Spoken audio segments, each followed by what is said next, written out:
Well, thank you for joining us at our 9:50 service, and for those also joining us online, this is the one we broadcast, so we're glad you're here with us too. Barb and I drove to Florida a few weeks ago for a cruise, and it's the first time we have driven to Florida and back in 31 years. Now, we typically have gone every year, but we fly it. But we had something occur that neither of us had ever experienced before. We drove through a tornado warning area while it was occurring. We were about 35 miles from my cousin's house where we're going to stay with him and his wife in Charleston, South Carolina. And as we're driving there, the sky started getting dark and they were rapidly rolling overhead and the wind started howling and fronds from the palm trees were starting to hit our vehicle. The rain started downpouring. Barb's cell phone gave an ear-splitting noise and warning that said, "You're now in a tornado warning zone. Please take shelter immediately." And while we did not see a tornado, we did pull off the road under a bridge for a few minutes, and then we had to pull off a couple more times. The second time, we pulled to the side of the interstate, and there were palm trees all around us, and we saw one get uprooted and blown across the highway. And so we drove a mile or so, and then we pulled off again, but this time we pulled off by an empty field, hoping that'd prevent us from getting any damage. But in 25 minutes, it pretty much was over. It was all over, and then there was just some steady rain. Another 20 miles we drove, and then the sun was shining brightly, and the people heading the opposite direction probably had no idea what had just occurred. And sometimes in life, you can be in a storm while others are enjoying the sunshine and the beach. And sometimes you can be enjoying the sunshine and the beach, and family members or friends feel the wind whipping them in an all-encompassing storm. Because storms have a way of producing fear within us. Anybody going through a storm here today? You find yourself drowning in a surge of debt. You're dealing with the force of the wind of the news from the doctor about cancer. You're trying to keep your head above the floodwaters of emotions and maybe dealing with a difficult family member. Or at work, there's a hurricane swirling around you because there are those expecting more from you than you can produce. For a lot of us, water is often a source of rest and relaxation, especially when it's calm and doing what it's supposed to do. When we were in Florida on vacation, I enjoyed walking the beach in Florida. I enjoyed leaning over the rail of the cruise ship to see the calm waters in the sea. Psalm 23 reminds us, He leads me beside the quiet waters. He leads me beside the still waters. But what about when the water is raging due to a storm? Jesus' disciples encountered a threatening storm in the Sea of Galilee. The evening began calm enough, and after an exhausting day of teaching, Jesus said, "Let's cross over to the other side of the lake." Jesus needed some rest away from the crowds. So he and his disciples piled into a boat and they sailed, but on the way a furious storm came up, and suddenly their lives were in danger.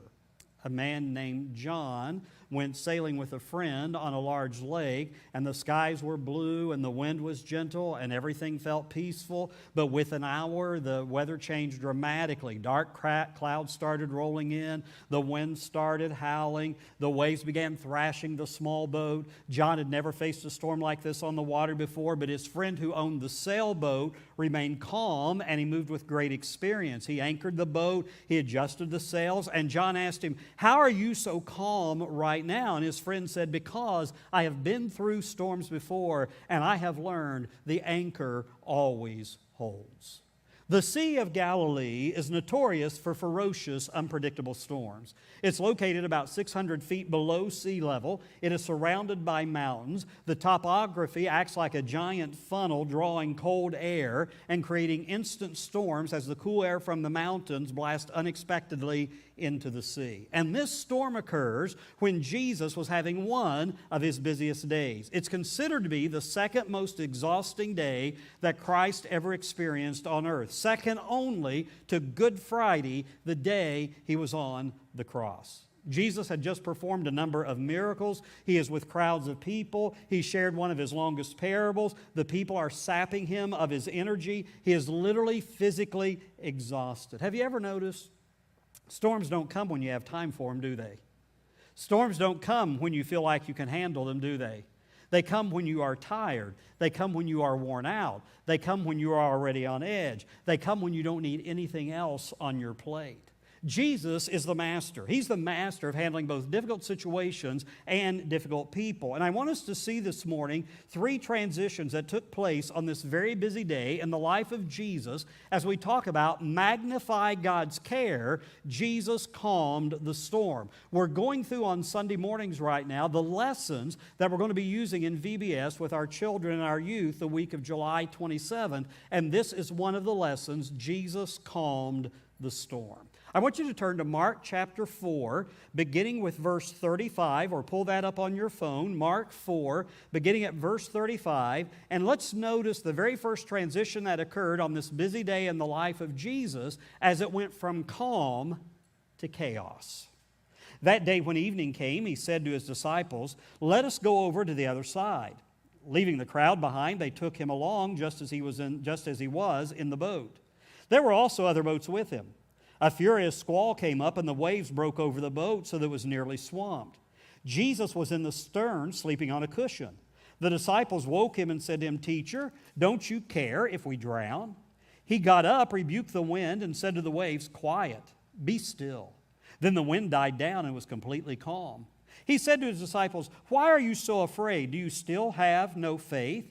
They were terrified and asked each other, "Who is this? Even the wind and the waves obey him." Jesus has fallen asleep in the boat as it's sailing to the other side of the lake. I love when the Bible shows us some of Jesus' humanity.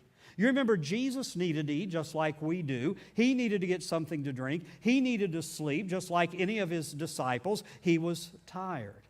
The day Barb and I boarded our cruise ship in Florida a few weeks ago, a storm suddenly hit the port of Tampa. We boarded early when they started at 11 a.m., but about 10-15 minutes into it when the storm was hitting, they stopped the boarding for about an hour and a half. Now, we're already on the ship, but there's thousands of people who are not yet on the ship. There are only a few hundred of us. That means when we went to the cafe for lunch, there's hardly anybody there. If you've been on a cruise, you know how it can be. The first day of lunch is crowded. There's like 30 or 40 people sitting there, and we just kept eating and eating. And then we went downstairs to our cabin, and we decided, I told her, I said, the ship doesn't sail to 5 o'clock. The ship was rocking a little bit. The storm is still raging. I said, let's go down and take a nap. I took a Monday afternoon nap from 1 p.m. to 4 p.m.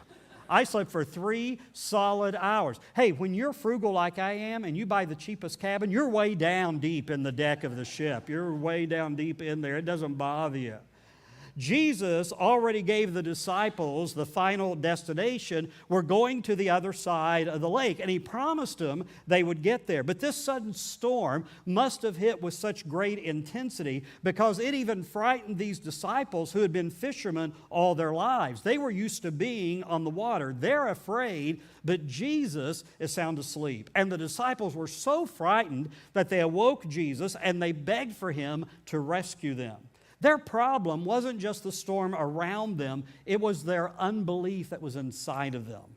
Jesus rebuked the wind. That's the very same word that's going to be used for when Jesus rebuked a demon and would cast it from a person. Some Bible scholars think that maybe Satan stirred up this storm deliberately to impede Jesus getting to the other side, because the very next miracle he performs in Mark 5 is one of an exorcism of a demon-possessed man. And Jesus calmed both the wind and the raging sea by simply speaking the word.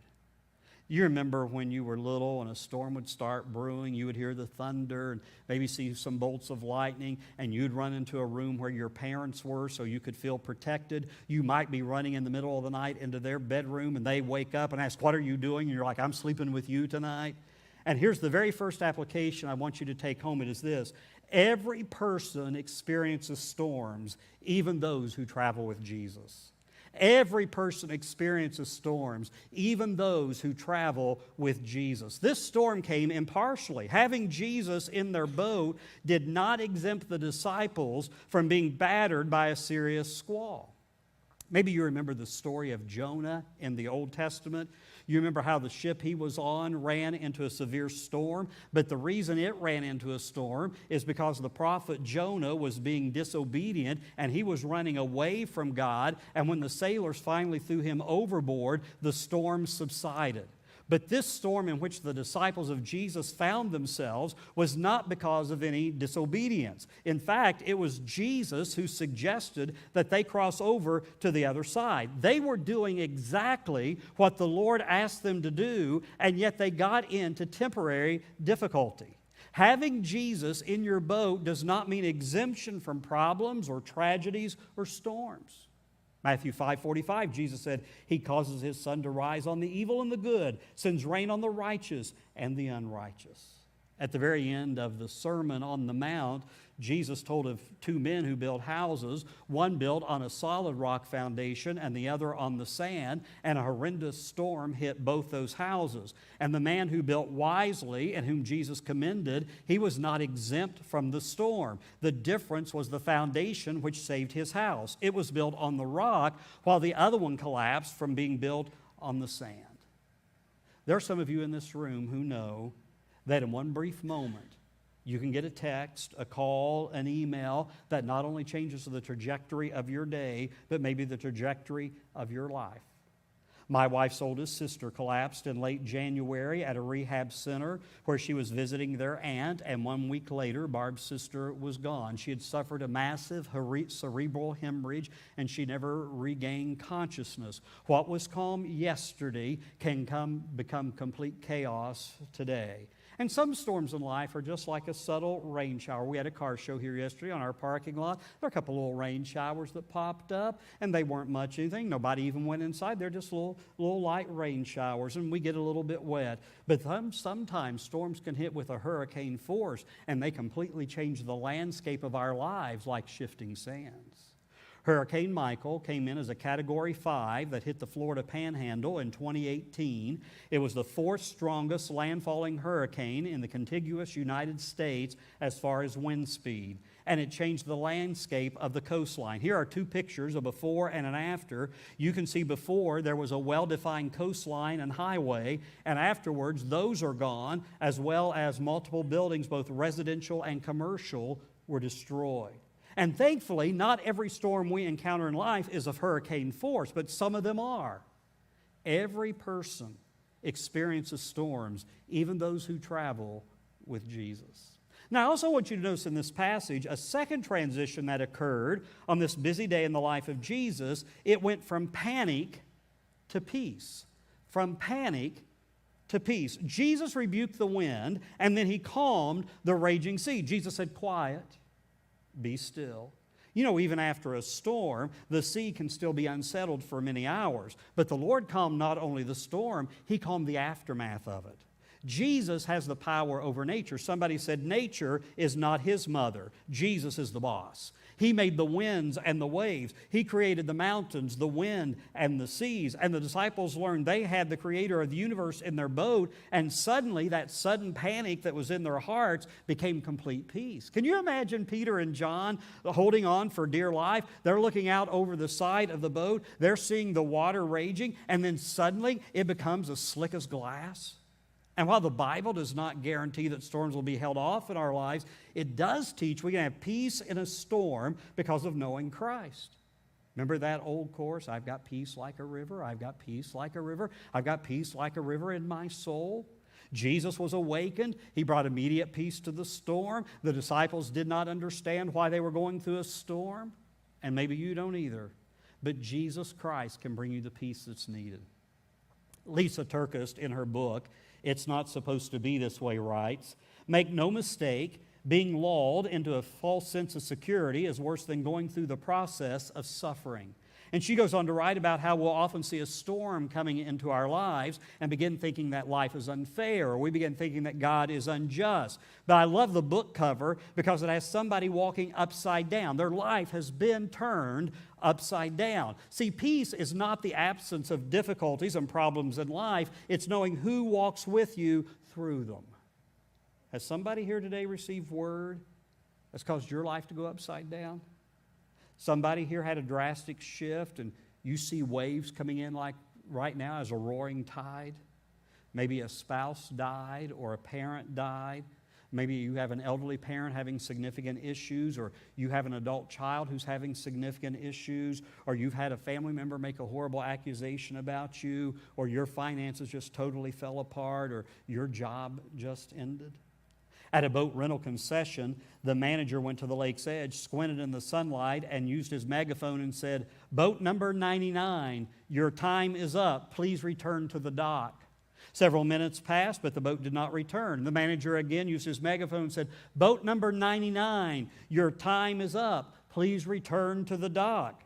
The assistant manager went up to his boss and said, "Sir, there has to be a mistake. We have only 75 boats, and they're numbered consecutively from 1 to 75. We don't have a boat number 99.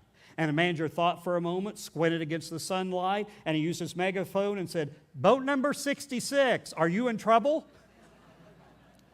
Like that boat, most of us have had our lives turned upside down at one time or another. And when that happens, how we respond to and to whom we'll respond makes all the difference in how quickly and how effectively we get turned right side up again. So here's a second application. Christ accompanies us through the storm, even though it may appear He's unconcerned. Christ accompanies us through the storm, even though it may appear He's unconcerned. And while the disciples were battling for their lives, Jesus is asleep, his head on a cushion in the boat. And they asked him patiently, "Teacher, don't you care?" And we can understand their reaction. We do the same thing. We wonder if the Lord cares as we go through some strong storms in our lives. A baby is born to a godly couple, and suddenly 3 days later is gone. Is God asleep?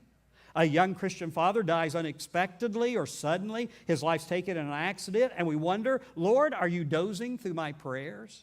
A Christian business person gets undermined and destroyed by an unscrupulous competitor. "Lord, are you watching over me?" God never sees a storm in our lives and says, "Wow, I didn't see that coming." He always knows.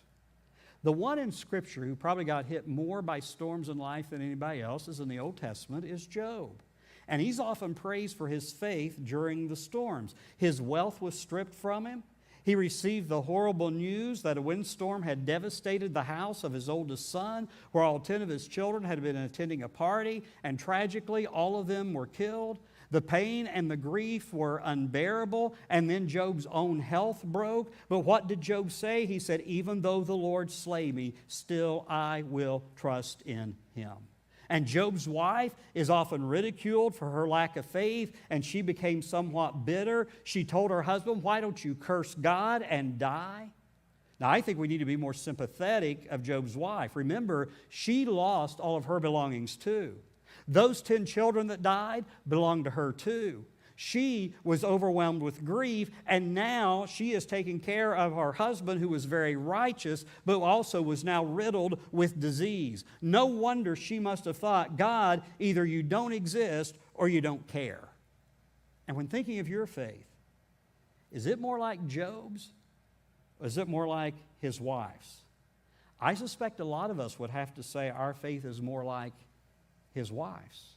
The disciples doubted. "Jesus, don't you care if we drown?" Now remember, he said they were going to go to the other side. Jesus was asleep, and while it wasn't for a lack of concern, I think it was because of a lack of request. The mistake the disciples made wasn't in taking the trip. I think the mistake the disciples made was waiting in so long to call on Jesus. They wanted to rely on their human sailing skills as long as possible. And when they suddenly realized their efforts were going to be futile in this massive storm, it's then they called on the Lord.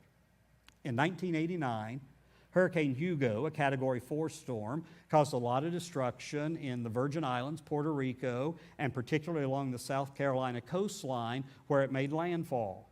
And in the midst of that violent storm, a group of Christians were huddled in a small frame white church building. The preacher was there with his congregation, and he was quite elderly, and he was praying, "Most omnipotent, gracious Heavenly Father, send us the spirit of the children of Moses, send us the spirit of the children of Israel, send us the spirit of the children of the promised land." And just then the wind began howling louder and getting worse, and the building started shaking, and another elderly man who had less oratory but a lot more directness interrupted the eloquent preacher's prayer, and he started praying, "Lord, don't send nobody. Come yourself, because this ain't no time for children." And in one of our lessons this year for VBS, the children are going to be taught that they can trust God to take care of them even when everything around them in the universe might seem like it's falling apart. And parents, while we always want to protect our children as much as we can, if not careful, we do them a disservice if they grow up believing if anything bad happens to them, that's not what should occur. Now here's one of the verses they're going to learn as a memory verse each day. Here's one of them. I want you to read this aloud with me. Deuteronomy 31:8. The Lord Himself goes before you and will be with you. He will never leave you nor forsake you. Do not be afraid. Do not be discouraged. God does not promise exemption from trouble, but He does promise protection through trouble. And while He may not bring peace to all of your circumstances, He can bring peace to your soul. And if a child is taught that God will spare them from every problem, he or she is going to have major disappointments early in life. Christ accompanies us through the storms, even though it may appear He's unconcerned. Rubel Shelley, in his book Falling in Love with Jesus, writes about this same story of the storm. It's recorded in Luke chapter 8 as well. And he writes, call on Jesus, ask for deliverance, but do so in full trust. Then when deliverance comes, you'll not react with surprise, but with gratitude. Here's a third transition that occurred on this busy day in the life of Jesus, where people went from the fear of storms to the fear of God. Verse 40. He said to His disciples, why are you so afraid? Do you still have no faith? They were terrified and asked each other, who is this? Even the wind and the waves obey Him. It becomes unhealthy to fear circumstances. If we feared every possible unpleasant circumstance, most of us would not get out of bed in the mornings. Something happens every day sometimes that can give me a little test in life. And some days are a lot worse than others' days. Maybe you get up and your day is going normal and something at home just breaks. It just goes out and it's just not a great time for that to happen. I mean, anybody here have a refrigerator go out and it's just a great time? You just happen to have one standing next to it ready to replace it? No. It goes when they tell you, no, we'll get you one in 8 days. Well, I'm going to lose all my food. Well, that's your problem. Now instead of paying for a refrigerator, you're paying for 2 because you're paying for all that food you just lost. And especially the eggs and things like that. And so you want to protect what you can. Barb and I, 3 days before we left on our cruise, or left to drive to Florida for our cruise, our dryer went out.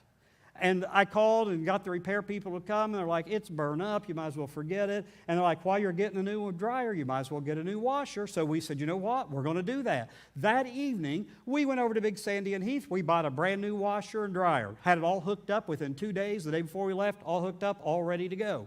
We come back from vacation. The day we get back on a Thursday, we get home at 5:30 in the evening. We had our air set at 76. We normally keep it at about 73, but we raised it a little bit since we weren't going to be home for 2 weeks.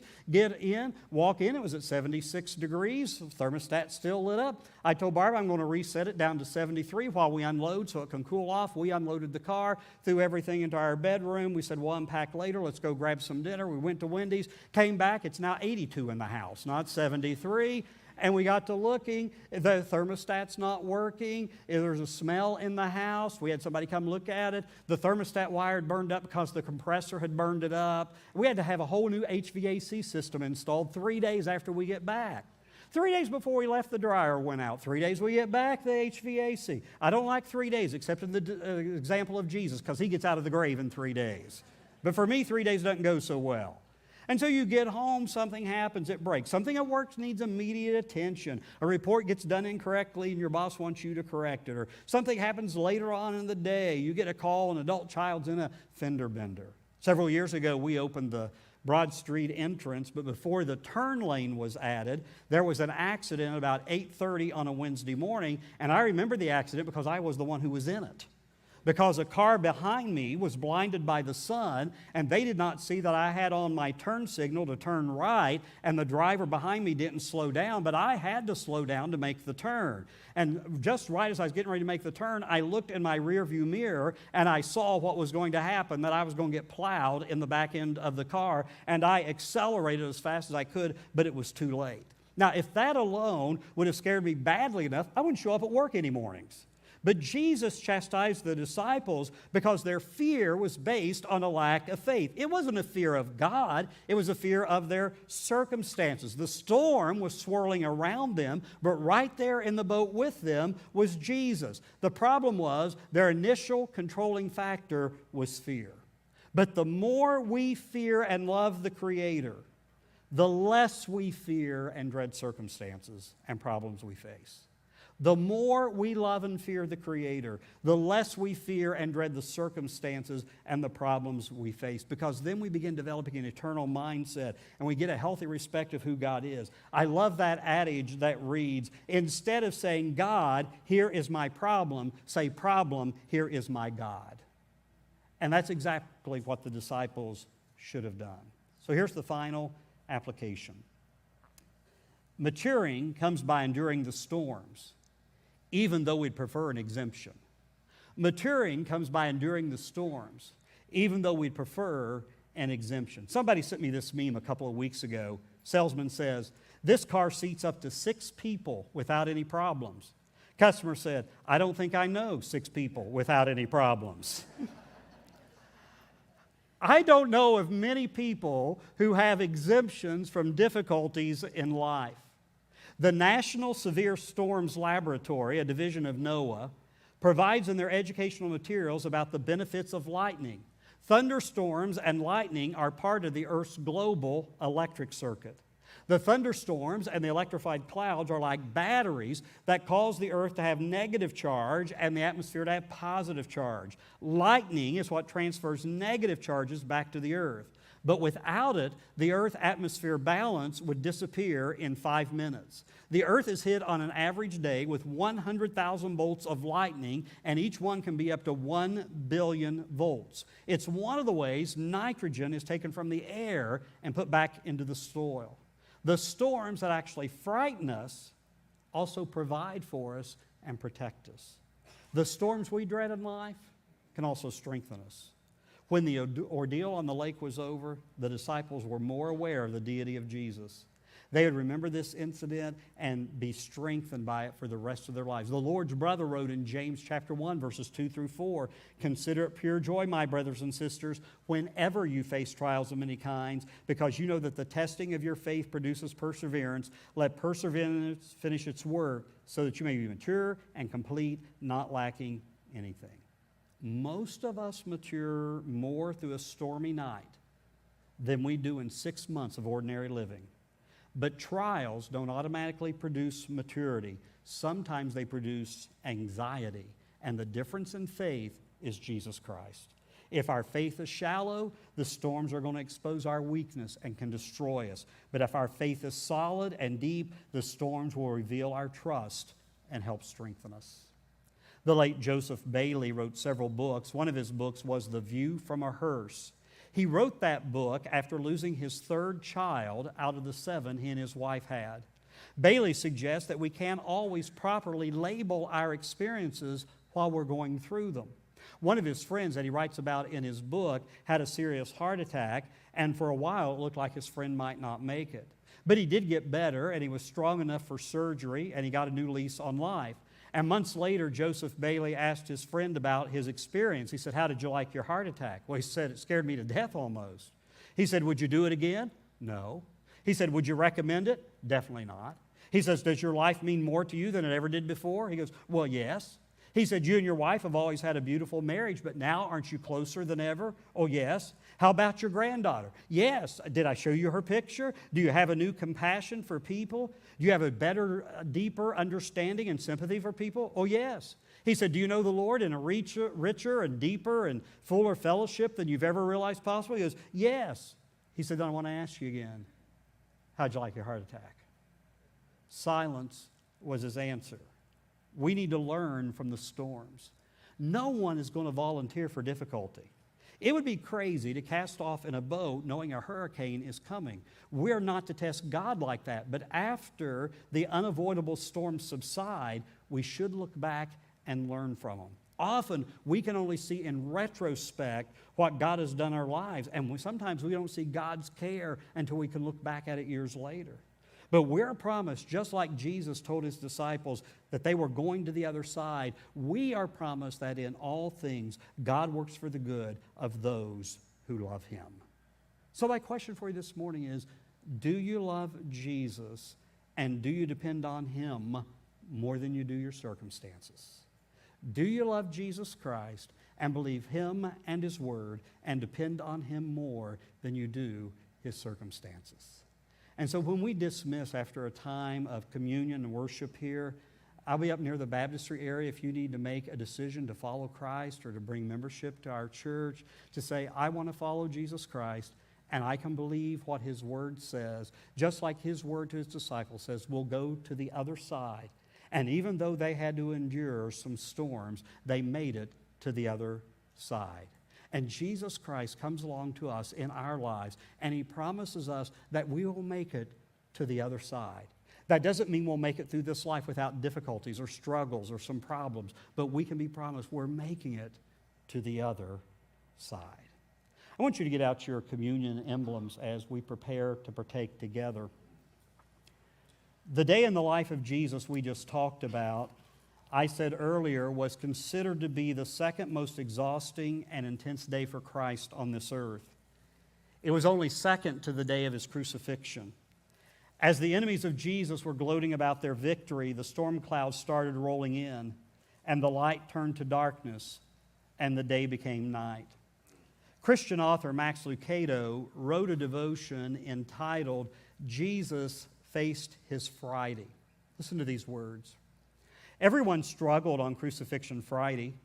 The disciples struggled to keep faith. Pilate struggled to save face. Faithful women struggled to help Jesus. Pharisees struggled to discredit Jesus. Soldiers struggled to hurt Jesus. But no one struggled more than Jesus.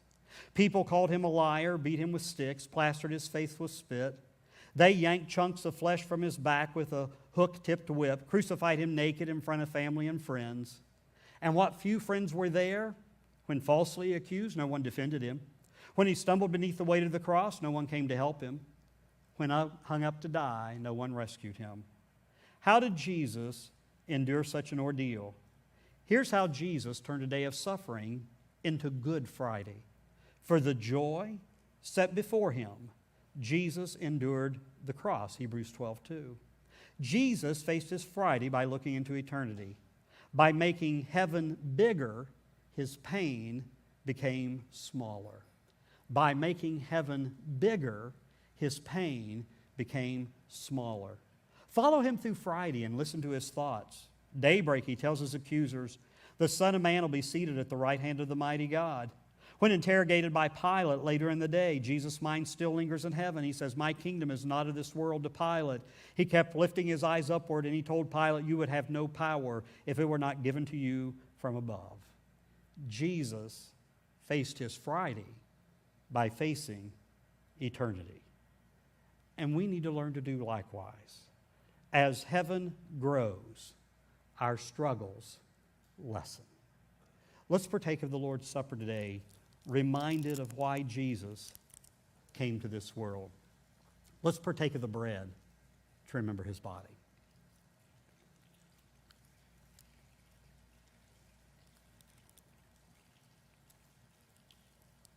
And let's partake of the juice to remember his blood.